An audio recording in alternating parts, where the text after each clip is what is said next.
Guys, I'm so excited about making this video. I've been waiting to make this video for a while now. I've been waiting because this is a little out of my comfort zone. Making these videos, you can tell I'm no producer, not really comfortable talking in front of the camera. But just a warning on this video, it may go a little long, but I promise you this one's worth the ride. So what this video is about is my first real discovery when I began to read the Bible in search of truth. So to be honest, at this point, I was reading the Bible looking for mistakes, looking for an error big enough that I could discard the whole thing and I could move on. So I decided that I was going to read the Bible. I was going to read it in its entirety. And I start reading, and I get to Genesis 4:25. And Genesis 4:25 says, "And Adam knew his wife again, and she bare him a son, and called his name Seth. For God," she said, "appointed me another seed in lieu of Abel, whom Cain slew." When I got to this verse, it struck me weird. I was like, she named him Seth because he was appointed in lieu of Abel. It just didn't make sense to me. Why Seth? That doesn't make sense. So I started doing a little research and started studying the Hebrew a little bit. And I found some interesting things about the Hebrew. One of the things that I found is, we know Hebrew's written from left to right. There's no spaces between the words. So when you read Hebrew, you have to be very careful to kind of read and reread and make sure that you're not cutting a word off too soon. That, you know, if you think about English, if we took all the spaces out and put a paragraph together, I could still read it. I would probably have to slow down quite a bit and make sure that I was getting everything right. And the Hebrew's designed like that so that you have to really carefully read. Anyhow, so I started studying the Hebrew a little bit, and I found out the name Seth is the Hebrew word for appointed. Oh, so it completely made sense to me then. It's like, okay, it's named Seth because he was appointed. Okay. But then it got me thinking, well, what do these other names mean?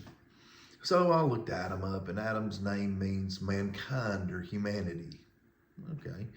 And I looked up Abel, and Abel's name meant pride or vanity, like the first sin.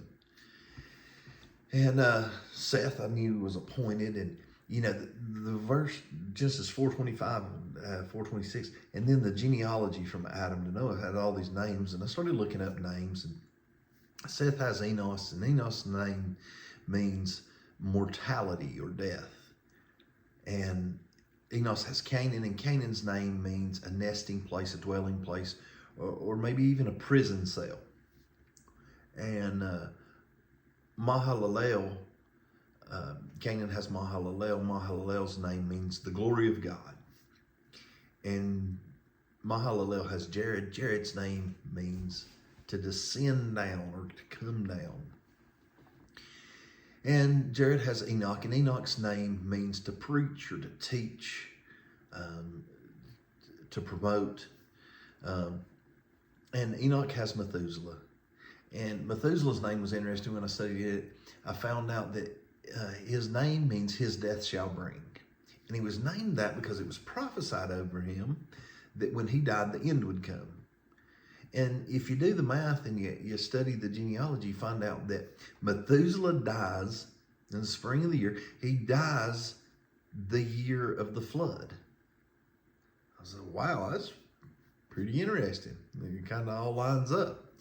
And then Methuselah has Lamech, and Lamech means people in torment or distress, or it's the same word as lamentations, people who are of sorrow or in sorrow. And Lamech has Noah, and Noah's name means peace and rest. Well, when I wrote these names down in the left column, and I wrote the meanings down in the right column, I find out And here's my paraphrase of what the right column said. It says, mankind was appointed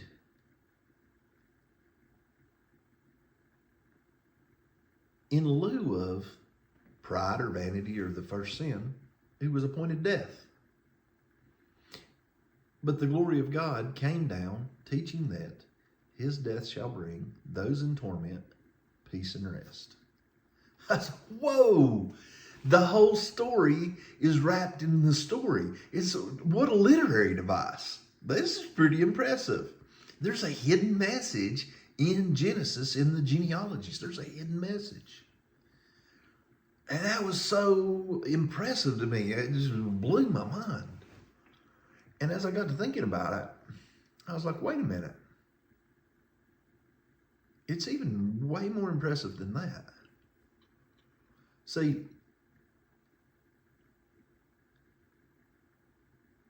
it's not just a hidden message. What message is hidden? It's a message that we recognize as we look at the Bible. It's like, oh, the story's inside the story. But that's not really revealing, or it's nothing new to us. But if you think of it from the perspective of the writer of Genesis, the writer of Genesis wrote Genesis 2,000 years before the Messiah came. He's writing about the death of the Messiah that's not going to happen for another 2,000 years. So it's not just a hidden message, it is prophecy. This took things to a whole new level, because I recognize that prophecy means that it has to come from God.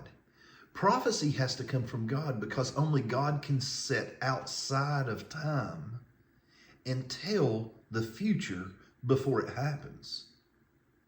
Only God can stand outside of time and tell the end from the beginning, like he said he was going to. Now, at this point, my mind is really blown. I'm not saying that I was completely convinced that the Bible was the truth at this point, but I have to admit, I was strongly leaning that way. I hope you enjoyed. Like and subscribe. If you like this one, wait till you see the next.